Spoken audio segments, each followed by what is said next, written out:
Actually என் பேர் எனக்கு சண்முக பாண்டியன் வைக்கல, எனக்கு முஸ்லீம் பேர் தான் வச்சிருந்தாங்க. என்ன பேரு? சவுகத் அலி. 2006 ஃபர்ஸ்ட் மாநாடு நடந்துச்சு. எனக்கு தெரிஞ்சு இது வரைக்கும் அந்த மாதிரி மாநாடு கூட்டம் யாருமே வந்தது. ஓகே. அப்பாவுக்கு தான் அந்த மேக்ஸிமம் க்ரௌட் வந்துச்சு.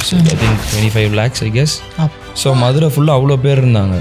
லிட்ரலாக நாங்கள் டெம்போ ட்ராவலில் இருக்கோம், வண்டி நின்றுச்சு, வண்டியை தூக்கிட்டு போனாங்க. I could feel that. வண்டி அப்படியே இப்படி ஒரு சீல போனால் எப்படி இருக்கும், அலையில் போன மாதிரி டெம்போ அப்படியே இப்படி மூவ் ஆச்சு. அந்த க்ரௌட் அப்போ அங்கே போய் நிற்கும் போது அந்த சவுண்ட், அந்த ஆரா, it can never match anything. ஏய், நான் யார் பையன்பா? நான் யார் தெரியுமா அப்படின்னா, மற்றவங்களாம் யார், எல்லாம் ஒன்று தாங்க.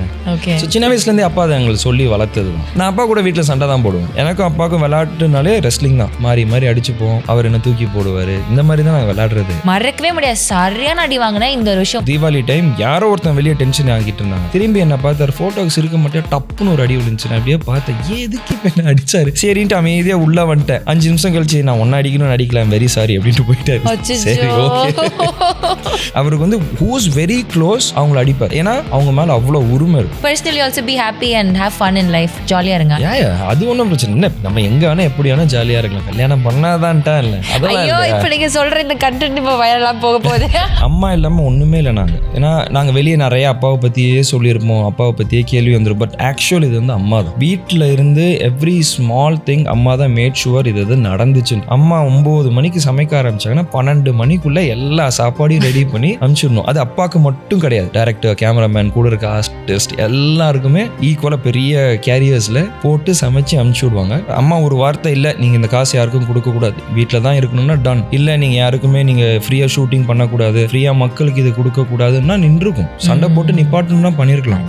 அம்மா was the backbone for அப்பா. அம்மா கொடுத்த சப்போர்ட்ல அப்பா குட் டூ மோர். மக்களுக்காக பண்ணிட்டு இருந்த நேரத்திலேயே வந்து அவரை கிரிட்டிசைஸ் பண்ணி அவரை பற்றி நிறைய தப்பாலாம் போர்ட்ரேட் பண்ணாங்க. வெளி மக்கள் பேசுறதோட, நியூஸ் மீடியா இவங்க பேசுனதோட அப்பாவோட ஃப்ரெண்ட்ஸே விட்டு போக ஆரம்பிச்சாங்க. This is something I was about to ask. அவங்க அதுதான் broke அப்பா வெரி மச். அந்த ஸ்டார்டிங் டைம்ல மேபி அங்கிருந்து கூட சிக்கா இருந்திருக்கலாம். அப்பா இறந்த அன்னைக்கு வந்து நானும் அண்ணன் பாம்பேல இருந்தோம். ஸோ நாங்கள் அம்மா நைட்டு 3-4 மணிக்கு கால் பண்ணுறாங்க. மேபி அந்த டைம் நான் வந்திருக்கலாமோ, மேபி எனக்கு தெரிஞ்சு அதுதான் ஐ திங்க் த மோஸ்ட் ரிக்ரெட்ஃபுல் இதுவாக இருந்திருக்கும். அது ஃப்ளைட் கேன்சல் ஆகாமல் நாங்கள் போயிருந்தா at least I would have been there. இப்போ உங்களுக்குன்னு ஒரு குழந்தை பிறக்குது, அதுக்கு நீங்கள் எல்லாமே பண்ண ரெடி. ஆனால் உங்கள் அப்பா அம்மாவுக்கு அது பண்ண ரெடி இல்லைன்னா வாட் இஸ் திஸ்? ஏன்னா எப்போ இருந்தாலும் என் சின்ன பையன் தான் சொல்லிக்கிட்டே இருந்தார். எனக்கு அது புரியவே இல்லை. அது விளையாட்டுக்கு சொல்கிறாருன்னு நினைப்பேன். ஏன்னா சம்டைம்ஸ் அதை சொல்லுவார், என்னதான் திட்டுவார், என்னதான் அடிப்பார், அண்ணன்கிட்ட இன்னும் பாசமாக இருப்பார். But after his death only I knew அப்பா இறந்தா 2வது பையன் தான் கொல்லி வைக்கணும். That's what he மென்ட்.